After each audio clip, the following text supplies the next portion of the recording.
오늘 가볼 곳은 지금부터 300년쯤 전 조선입니다.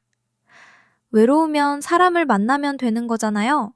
그런데 여기 두 여자가 밥상을 사이에 두고 마주 앉아 있습니다. 궁궐 안쪽에 작은 방입니다. 등잔 하나가 켜져 있습니다. 밥상상 하나에 그릇은 2개. 둘 다 궁녀입니다.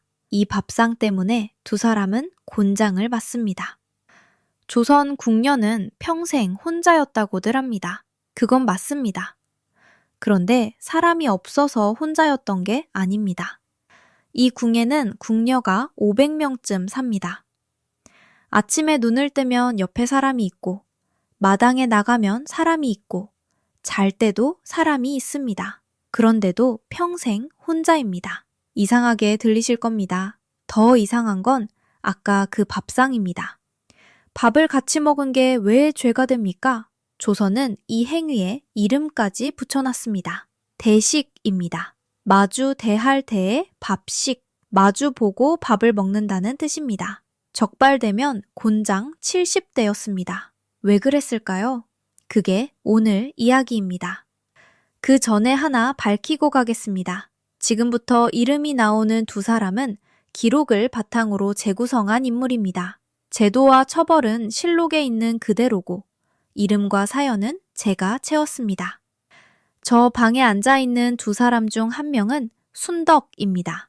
8살에 이 궁에 들어왔습니다. 들어올 때 어머니가 싸준 보따리를 하나 들고 왔습니다. 그 안에 뭐가 들었는지는 마지막에 말씀드리겠습니다. 그게 왜 죄가 되는지 알려면 이 사람들이 여기 어떻게 들어왔는지부터 봐야 합니다. 30년을 되돌아가겠습니다. 순덕은 8살입니다. 새벽에 어머니가 순덕을 깨웁니다. 세수를 시키고 머리를 따아주고 보따리를 하나 쥐어줍니다. 무명천으로 싼 보따리입니다. 어머니는 그 매듭을 2번 고쳐 묶습니다. 그러고는 아무 말도 안 합니다. 순덕도 안 묻습니다. 궁궐 문 앞에서 어머니가 손을 놓습니다. 순덕은 뒤를 돌아보지 않습니다. 그날 아침에 순덕이 한 말은 3마디였습니다. 예, 다녀오겠습니다. 저는 이 대목이 제일 이상하다고 생각합니다. 8살짜리가 어디 가는지도 모르고 따라 나섰는데 울지를 않습니다. 들어오는 나이가 자리마다 달랐습니다. 왕과 왕실 가족 곁을 지키는 지밀이 가장 어렸습니다. 4, 5살입니다. 4살이면 걷기 시작한 지 얼마 안 된 아이입니다. 바느질을 하는 침방과 술을 돋는 수방은 7, 8살, 나머지 처소는 12, 3살쯤이 관례였습니다. 순덕은 침방으로 갑니다. 궁 안에 옷을 짓는 곳입니다. 순덕은 그날부터 죽을 때까지 바늘을 잡게 됩니다. 물론 그날은 그걸 모릅니다. 처소에 도착하면 방을 배정받습니다. 순덕이 들어간 방에는 또래 아이가 2 더 있습니다. 한 명은 곱던이고 한 명은 막덕입니다.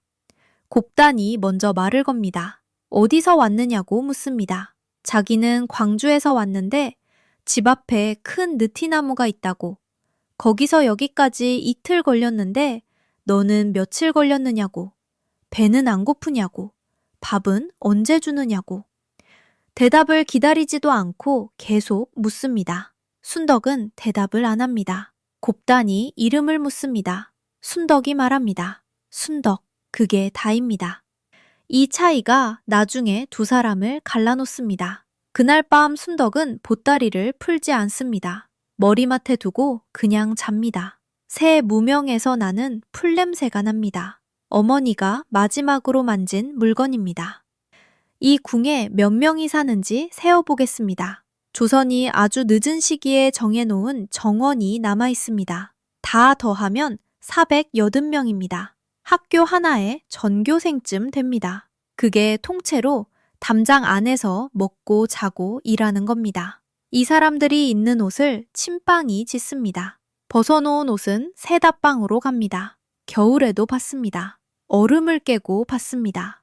순덕이 마당을 지날 때마다 그쪽에서 젖어는 무명 냄새가 넘어옵니다. 궁 안에서는 모든 게 처소로 나뉘어 있습니다. 사람도 그렇게 나뉩니다. 순덕은 이제 침빵 사람입니다. 순덕은 이 궁에서 오래 삽니다. 그동안 순덕이 묻지도 않은 말을 제 입으로 꺼내는 건 딱 한 번입니다. 그게 언제였는지는 조금 뒤에 나옵니다. 궁에 들어온 아이가 가장 먼저 배우는 건 바느질이 아닙니다. 입 다무는 법입니다. 궁녀들이 일하는 곳 중에 가장 높은 데를 지밀이라고 부릅니다. 왕과 왕실 가족이 지내는 처소입니다. 그런데 이 이름의 뜻을 아시면 좀 서늘해집니다. 지극할 지혜, 빽빽할 밀입니다. 지극히 빽빽하다. 말 한마디도 새어나갈 틈이 없다는 뜻입니다. 일하는 자리 이름 자체가 입을 막으라는 말입니다.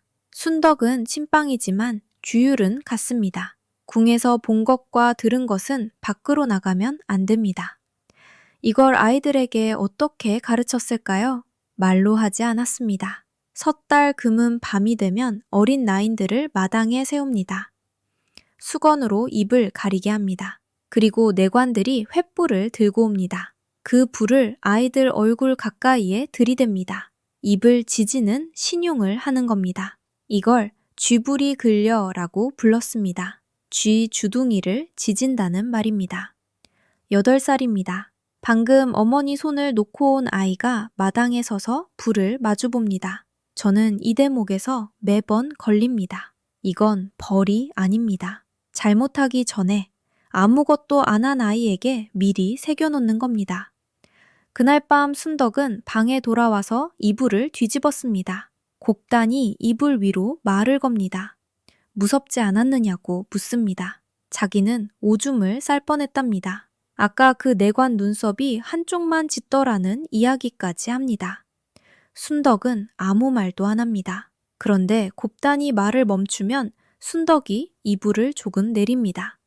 그러면 곱단이 다시 말을 시작합니다. 이 아이들은 아직 8살입니다. 낮에는 배웁니다. 생각시라고 부르는 견습 시절입니다. 바느질만 배우는 게 아닙니다.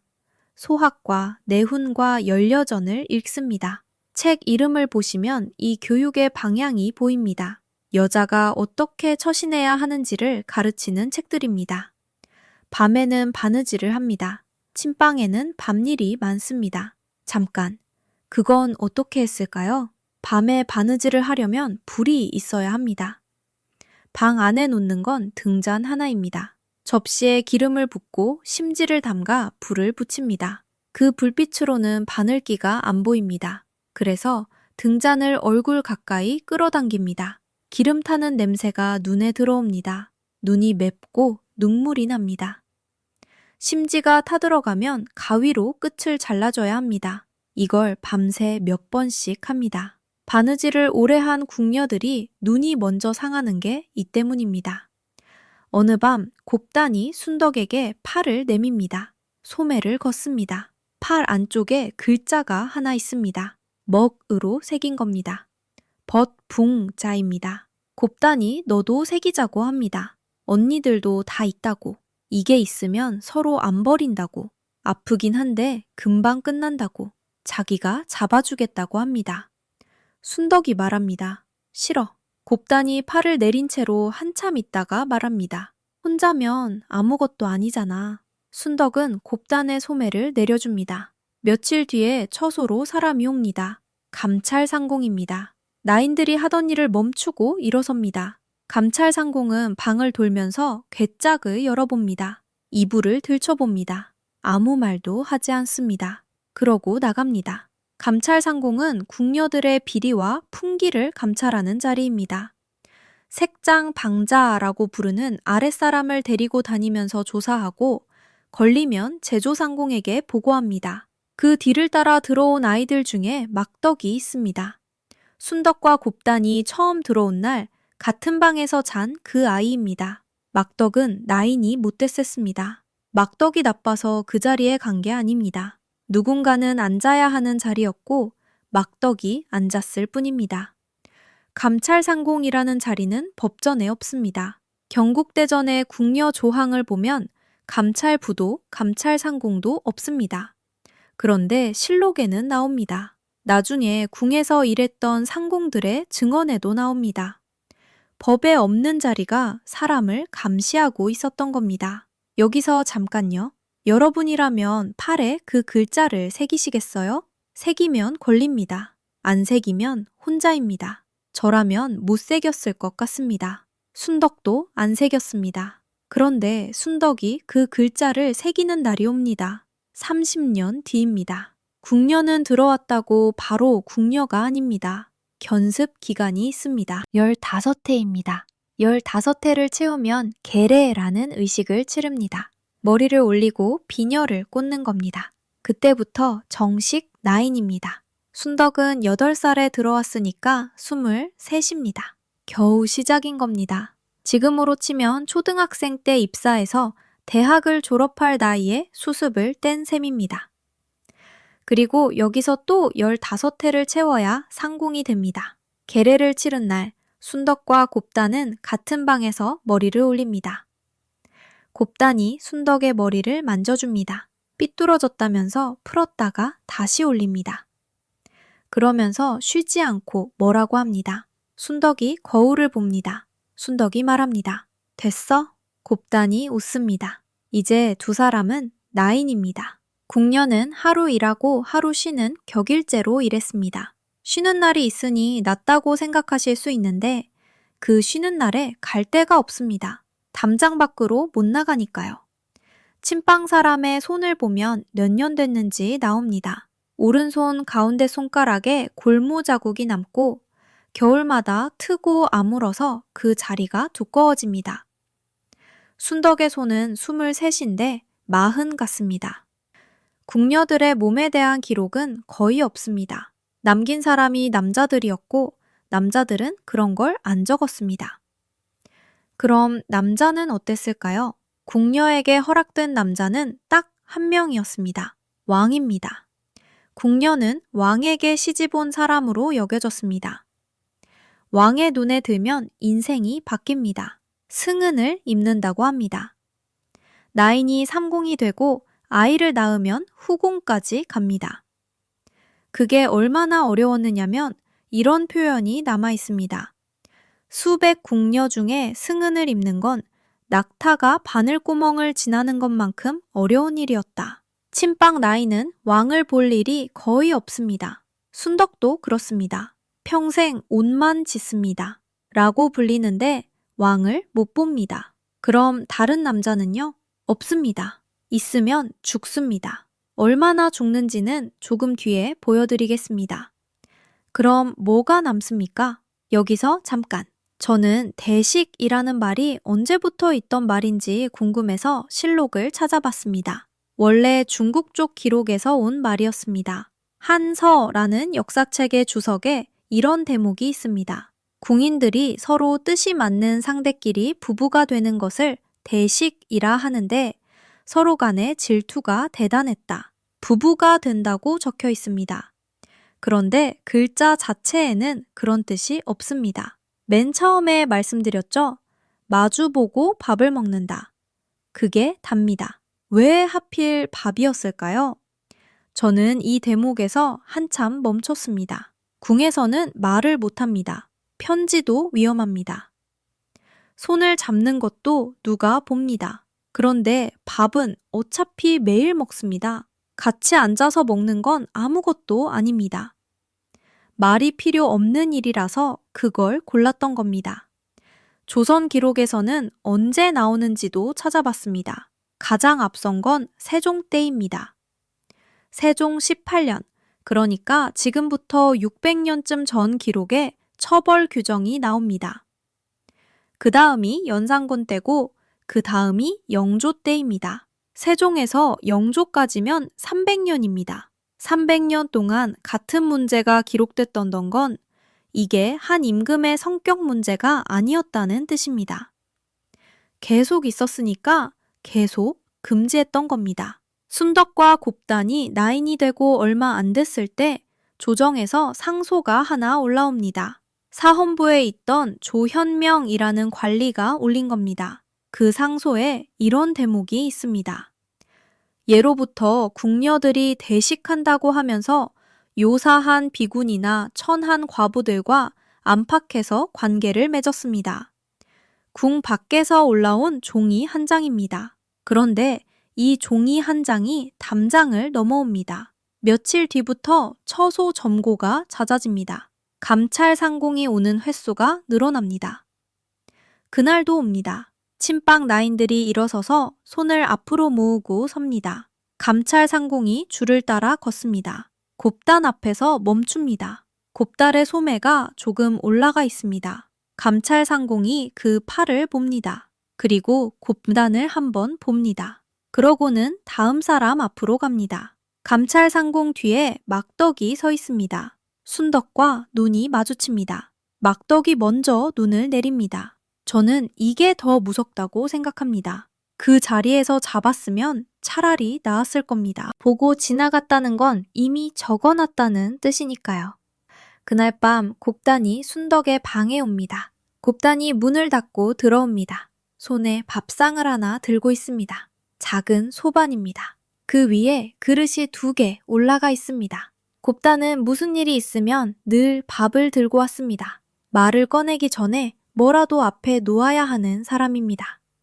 밥상을 내려놓습니다. 얼굴이 하얗습니다. 곱단이 쏟아냅니다.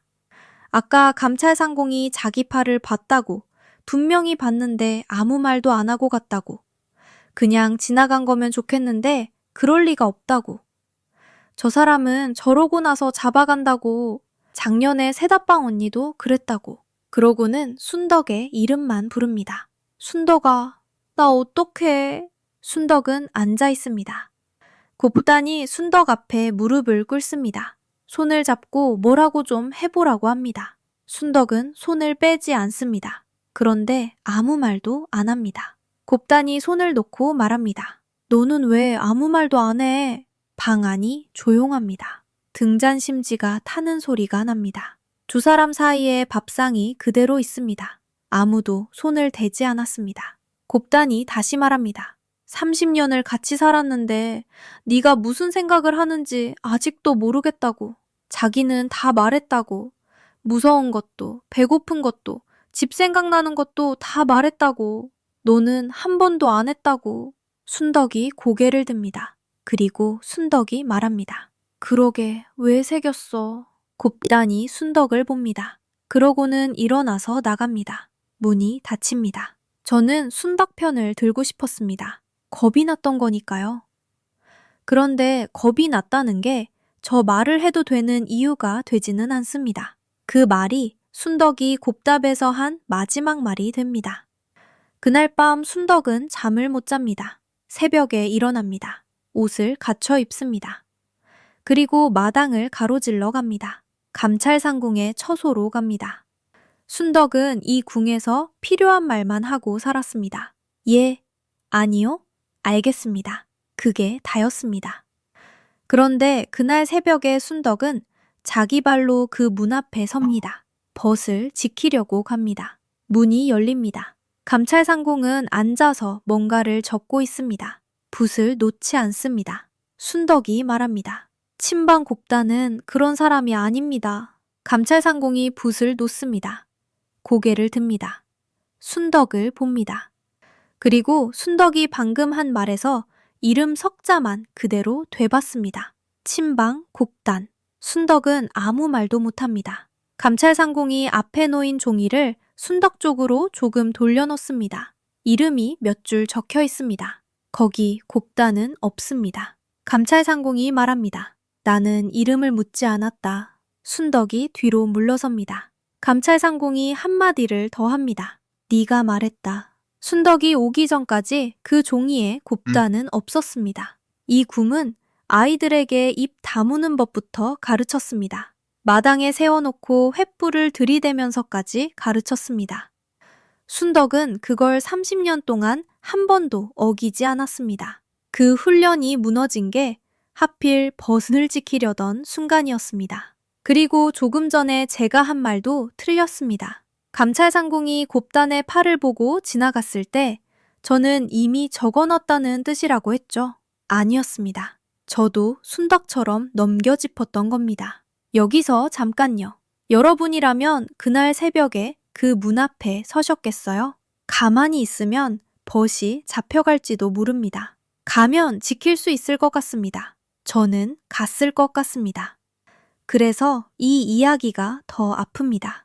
순덕은 나쁜 짓을 하는 좋은 일을 하러 갔습니다. 그런데 그 궁은 좋은 마음으로 연 입도 그냥 두지 않는 곳이었습니다. 순덕이 그 이름을 말하고 며칠 뒤에 곱단이 불려갑니다. 무슨 죄일까요? 죄목은 대식입니다. 그날 밤 순덕의 방에 밥상이 하나 있었습니다. 그릇은 2개였습니다. 마주 앉아 밥을 먹었다는 겁니다. 그런데 그 방에는 2사람뿐이었습니다. 그날 밤 순덕의 방 앞을 지나간 사람이 있습니다. 막덕입니다. 막덕도 물으면 답해야 하는 자리였습니다. 그리고 2사람은 그 밥을 득덥지 않았습니다. 그릇 2개가 그대로 식었습니다. 먹었는지 안 먹었는지는 아무도 묻지 않았습니다. 그릇이 2개였다는 것, 그거면 충분했습니다. 처벌은 기록에 남아 있습니다. 세종 18년, 세자빈이 궁녀와 잠자리를 함께한 일이 드러나 폐위되던 때입니다. 세종이 궁중 규율을 다시 정리하면서 이런 대목을 넣습니다. 시녀와 종비 등이 사사로이 서로 좋아하여 동침하고 자리를 같이 한다. 이런 일이 적발되면 곤장 70대를 친다고 되어 있습니다. 그러고도 또 걸리면 100대를 더 칩니다. 한 번 맞고 끝이 아닙니다. 또 걸리면 더 친다고 적어놨습니다. 그런데 이 규정을 읽으면서 다른 게 걸렸습니다. 왜 금지했을까요? 아까 남자 이야기를 하다가 미뤄둔 게 있습니다. 세종 7년 기록입니다. 시녀 내은이가 임금이 쓰던 푸른 옥관자를 훔쳐서 손생이라는 사람에게 줍니다. 그리고 둘이 서로 언약을 합니다. 2사람은 의금부 옥에 갇힙니다. 같은 방, 방자와 종까지 함께 갇힙니다. 여기서 하나만 보셔야 합니다. 손생은 환관입니다. 아이를 가질 수 없는 사람입니다. 씨가속계 문제가 아니라는 뜻입니다. 옥관자 하나 주고받고 서로 약속한 것, 그게 답니다. 여자끼리는 곤장, 환관과는 옥입니다. 몸이 문제였다면 이 둘이 같은 자리에 있을 수가 없습니다. 조선 후기 법전에는 이렇게까지 적혀 있습니다. 궁녀가 밖의 사람과 간통하면 남녀를 모두 즉시 참수한다. 임신한 자는 출산을 기다렸다가 형을 집행한다. 여느 여자 죄인은 아이를 낳으면 100일 동안 젖을 물릴 시간을 줬습니다. 궁녀에게는 그 100일이 없습니다. 그럼 나라가 막은 건 뭘까요? 실록에 적혀 있습니다. 연산군 10년 기록입니다. 임금이 직접 글을 내려서 이렇게 말합니다. 내가 듣건대 선왕 때부터 붕당 맺는 풍속을 고치려 하였으나 두려워하지 아니하고 범하는 자가 많으며 혹은 팔에 붕자를 새겨 끊어지지 않았다. 200년 전에도 궁녀들이 팔에 벗 붕자를 새기고 있었던 겁니다. 그런데 그 다음 문장이 진짜입니다. 나인들이 붕당 맺기를 좋아하여 궁중이를 누설한다. 누설한다. 금지한 이유가 여기 적혀 있습니다. 사랑이 문제가 아니었습니다. 둘이 친해지면 말을 한다는 게 문제였습니다. 말을 하면 궁 안의 일이 밖으로 나갑니다. 그래서 사람과 사람이 가까워지는 것 자체를 막았던 겁니다. 궁녀들이 외로웠던 건 우연이 아닙니다. 외롭게 만들어 놓은 겁니다. 그 다음의 기록도 있습니다. 연산군 11년, 한 줄짜리입니다. 명하여 2 궁인을 미리 청에 내려서 그 가슴에 법을 어겨 벗을 사귀었다는 4글자를 임묵하게 하였다. 임묵은 문신을 새긴다는 말입니다. 가슴입니다. 궁녀들은 팔 안쪽에 벗 붕자를 새겼습니다. 소매를 걷어야만 보이는 자리입니다. 서로만 아는 표시였습니다. 나라는 가슴에 새겼습니다. 법을 어기고 벗을 벗을 사귀었다. 4글자입니다. 같은 벗 붕자가 한쪽에서는 약속이고 한쪽에서는 낙인입니다. 여기서 제가 한참 매달렸던 게 있습니다. 세종 때 세자빈과 함께 이름이 오른 궁녀가 있습니다. 소쌍입니다. 저는 이 사람이 그 뒤에 어떻게 됐는지 알고 싶었습니다. 못 찾았습니다. 널리 알려진 이야기로는 차명을 당했다고 합니다. 그런데 그 근거를 실록에서 찾지 못했습니다. 세자빈을 폐위한다는 교지에는 소상을 어떻게 하라는 말이 없습니다. 죽었다고도 살았다고도 말씀드릴 수 없습니다. 이름은 남았는데 그 다음이 없습니다. 국녀 기록은 대개 이렇게 끊깁니다. 곱단의 이름도 어디에도 남지 않습니다. 곱단이 마당에 엎드립니다. 순덕은 그 마당 끝에 서 있습니다. 아무도 순덕을 부르지 않았습니다. 그런데 서 있습니다. 곤장이 시작되기 전에 감찰 상공이 순덕 옆을 지나갑니다. 순덕을 보지 않습니다. 앞만 보고 지나가면서 한마디를 흘립니다. 나도 여덟에 들어왔다. 그러고 갑니다. 저는 이 사람을 악당으로 만들고 싶지 않습니다. 이 사람도 8살에 어머니 손을 놓고 온 아이였습니다. 마당에서 횃불을 마주 봤을 거고 옆방 아이 이름을 알았을 겁니다. 그렇게 산 사람에게 나라가 준 자리가 다른 사람의 팔을 들여다보는 일이었습니다. 궁녀가 궁 밖으로 나가는 길은 6가지입니다. 상전이 죽어 3년상을 마쳤을 때, 병이 깊어졌을 때, 나이가 들었을 때, 죄를 지었을 때, 가뭄 같은 재해가 심할 때, 나라 살림이 어려워졌을 때, 곱단은 2번째로 나갑니다. 곤장을 맞고 자리에서 못 일어납니다. 병이 든 궁녀는 궁 안에 둘 수 없었습니다. 경복궁 북쪽 신무문 밖 질병가라는 곳으로 옮깁니다. 나으면 다시 들어오고 안 나으면 집으로 갑니다. 왜 굳이 밖으로 옮겼을까요? 왕족이 아니면 궁 안에서 죽을 수 없었기 때문입니다. 평생 그 안에서 살았는데 거기서 죽을 권리만 없었던 겁니다. 곡단은 다시 들어오지 못합니다. 나가면 자유일까요? 아닙니다.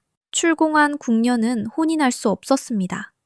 관리나 종친의 아내도 첩도 될 수 없었습니다. 어겼다가 걸리면 그 남자가 곤장 100대를 맞습니다. 궁에서 내보내놓고 궁 밖의 삶도 막아놓은 겁니다. 이걸 이상하다고 말한 사람이 아예 없지는 않았습니다. 현종 때 김시진이라는 신하가 궁녀의 혼인 문제를 꺼냈다가 냉랭한 대답만 들었습니다. 그래서 나간 궁녀들이 간 곳은 대개 정해져 있었습니다. 머리를 깎고 절로 들어가거나 혼자 삽니다. 순덕은 남습니다. 곱단이 나간 다음 날 순덕은 침방에 나가서 평소처럼 앉습니다. 바늘을 잡습니다. 아무도 곱단 이야기를 하지 않습니다. 그날 밤 순덕은 등잔을 끌어당깁니다. 바늘을 뽑습니다. 먹을 갭니다. 그리고 자기 팔 안쪽에 글자를 새깁니다. 벗, 붕자입니다. 오래전에 곱단이 새기자고 했을 때 순덕은 싫다고 했습니다. 그때는 걸릴까봐 무서웠습니다. 이제는 걸릴 게 없습니다. 지킬 사람이 없으니까요. 이 사람이 그 뒤로 어떻게 됐는지 기록에 남아있는 만큼만 말씀드리겠습니다. 없습니다. 맨 처음에 말씀드렸죠? 순덕과 곱단은 제가 채운 사람이라고. 제가 왜 채워야 했는지를 이제 말씀드리겠습니다. 이름이 남은 궁녀가 거의 없기 때문입니다.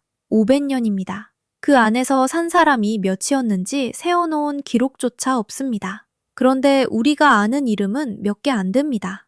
대신 기록에 남은 사람이 한 명 있습니다. 삼옥염이라는 분입니다. 1933년 15살에 창덕궁 침방라인으로 들어갔습니다. 순덕과 같은 자리입니다. 바느질 하는 자리요. 이분이 모신 사람은 순정효 황후 윤씨입니다. 조선의 마지막 왕비입니다. 나라는 이미 없어졌는데 궁의 법도는 남아 있었습니다. 전쟁이 나자 황후를 모시고 부산까지 피란을 갑니다. 1966년에 황후가 세상을 떠나자 3년상을 치릅니다. 그리고 궁을 나옵니다. 혼인하지 않았습니다. 궁 밖에 나가더라도 혼인해서는 안 된다는 그 원칙을 나라가 없어지고 90해계가 지난 뒤까지 혼자 지켰습니다. 2001년 5월 4일에 세상을 떠났습니다. 80이 넘은 나이였습니다. 유품은 지갑에 들어있던 23,000원이 전부였습니다. 기록에 남은 건 여기까지입니다. 맨 처음에 말씀드린 보따리 이야기를 마저 하겠습니다. 궁에 들어가는 아이에게 어머니가 뭘 싸줬는지는 실록에 없습니다. 나중에 궁에서 일한 상공들의 증언을 모아놓은 연구에 그 목록이 남아 있습니다. 요강 하나, 수저 한 벌, 그리고 무명 이불입니다. 거기서 자고, 거기서 먹고, 거기서 볼일을 보라는 겁니다. 들어갈 때 그 세 가지를 들고 들어가서 나올 때 그 세 가지를 들고 나옵니다. 평생 일한 값이 아닙니다. 그냥 들고 갔던 걸 도로 들고 나오는 겁니다. 마지막으로 하나 여쭤보고 싶습니다. 순덕이 그날 새벽에 감찰상공의 문 앞에 선 것을 어떻게 보시겠습니까? 벗어 지키려고 간 것이라고 보시겠습니까? 아니면 결국 벗을 팔아넘긴 것이라고 보시겠습니까? 저는 아직도 답을 못 정했습니다. 순덕은 좋은 마음으로 갔습니다. 그런데 그 좋은 마음이 이름 하나를 꺼내놨습니다. 다만 한 가지는 분명합니다. 그 궁에서 순덕이 마음 놓고 말을 걸 수 있는 사람은 딱 한 명이었습니다. 외로움을 어떻게 참았느냐고 물으면 저는 이렇게 답하겠습니다. 참지 않았습니다. 참을 수 있는 게 아니니까요. 그 사람들은 방법을 찾아냈습니다. 말이 필요 없는 방법으로요. 마주 앉아서 밥을 먹었습니다. 그리고 조선은 그걸 죄라고 불렀습니다.